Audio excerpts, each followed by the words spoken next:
Vegeta is one of the most important characters in Dragon Ball Z, and probably has the most iconic character arc in shonen manga as a whole.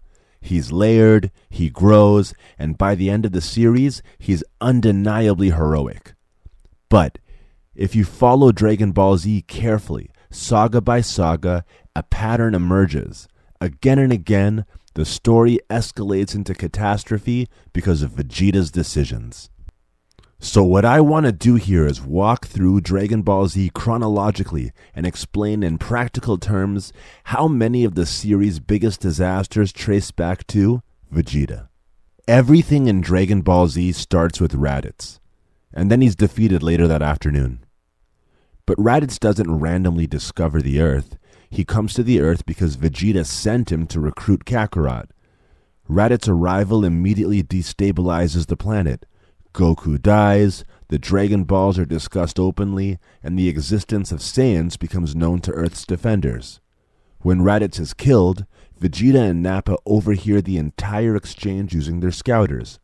This is how Vegeta learns that the Earth possesses magical objects capable of reviving the dead and granting wishes. Vegeta then decides to go to Earth himself, not just to conquer it, but to claim the Dragon Balls. When Vegeta and Nappa arrive, Vegeta makes a series of decisions that permanently raise the stakes. He allows Nappa to unalive the Z fighters one by one. More importantly, Vegeta orders Nappa to get rid of Piccolo before Goku arrives. Piccolo's death causes the Dragon Balls on Earth to turn to stone. Because of this, Gohan and Krillin have to travel to planet Namek in order to use their Dragon Balls to revive their friends, putting the events of the Frieza saga in motion. Vegeta decides to go to Namek to obtain the Namekian Dragon Balls. His goal is immortality. He wants personal invincibility so he can overthrow Frieza. But here's a critical clarification. Frieza only goes to Namek because he overhears the fight between the Saiyans and the Earthlings. Frieza's forces monitor the Saiyans' communications. Through the intercepted scouter transmissions and Vegeta's behavior, Frieza learns that Dragon Balls exist, they can grant immortality, and that Namek has its own set. Now here's something that many fans might overlook. Frieza was never going to get his wish from the Namekian Dragon Balls. Namekian Dragon Balls require wishes to be spoken in the Namekian language. Frieza does not speak this language. The Namekians are also deeply loyal to one another, and Guru is telepathically connected to all of his children. Even if Frieza had somehow managed to summon Porunga, Guru could instruct his people to make a wish that Frieza didn't want, the Namekians could teleport themselves away to safety, or the Dragon Balls could be neutralized entirely. Once Frieza unalives Guru, the Dragon Balls would become inert. If Frieza didn't manage to unalive Guru, Nail never leaves his side, except once as a distraction. Guru could order Nail to end his life if he needs to, or he could use his ki to self-destruct. At that point, Frieza's dream of immortality is gone. What remains is Frieza's defining trait, rage when his control is lost. The only thing Frieza could do is unalive every Namekian and destroy the planet, which he was planning on doing anyway. The Android Saga presents something rare in Dragon Ball Z, a chance to prevent disaster entirely. Future Trunks arrives from the future with specific actionable information.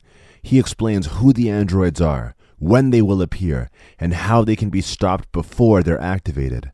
The Dragon Balls could be used to locate Dr. Gero, and the threat could be ended before it begins. Vegeta refuses. He insists on fighting the androids at full strength because he wants to test his power. He openly threatens the others when they suggest intervening early. This is Vegeta consciously choosing pride over safety. Later, when Cell enters the picture, this pattern intensifies. After training in the hyperbolic time chamber, Vegeta is much stronger than imperfect Cell. He has a clear opportunity to end the threat. Instead, Vegeta allows Cell to absorb Android 18 so Cell can reach his perfect form. He even assaults Trunks when Trunks tries to stop Cell himself. This decision is made solely for Vegeta's ego, to prove himself against the strongest possible opponent. The result is, Cell becomes vastly more dangerous, Vegeta gets his butt kicked again, and the planet is placed at existential risk. When Cell unalives future Trunks, Vegeta loses control emotionally. He attacks Cell without a plan or coordination, despite being completely outclassed. Gohan intervenes to save Vegeta and is injured in the process. That injury costs Gohan the use of his arm, directly weakens him, and makes Gohan more vulnerable during the final confrontation with Cell. Gohan is the only one who stands a chance against Cell.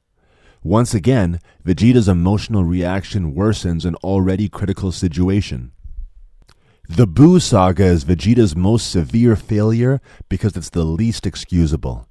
By this point, Vegeta has everything he wants and even some things he didn't ask for. He has freedom from Frieza, he's a Super Saiyan and one of the strongest people in the universe, definitely the strongest person on Earth. He has a family and a peaceful life on planet Earth. When Goku returns for one day, Vegeta's unresolved insecurity resurfaces. Rather than confronting this internally or getting much-needed therapy, Vegeta allows Babidi to control him. This isn't forced mind control. Vegeta explicitly accepts Babidi's influence in exchange for more power. As Majin Vegeta, he deliberately unalives innocent people, not in battle, but as a demonstration to provoke Goku into fighting him.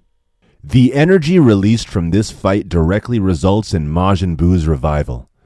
Buu's awakening leads to the death of every human on Earth, the destruction of the Earth itself, and even the deaths of Bulma and Trunks.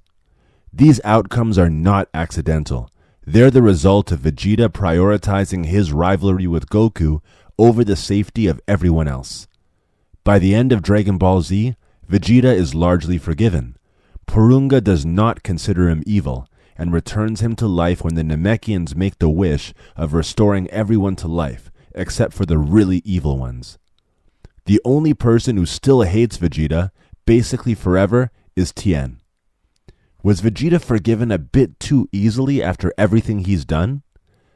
That being said, there's also a paradox at play here. Without Vegeta, there's no Trunks. Without Trunks' warning from the future, it leads to a dystopian hellscape where the androids eventually murder every single human being on planet Earth.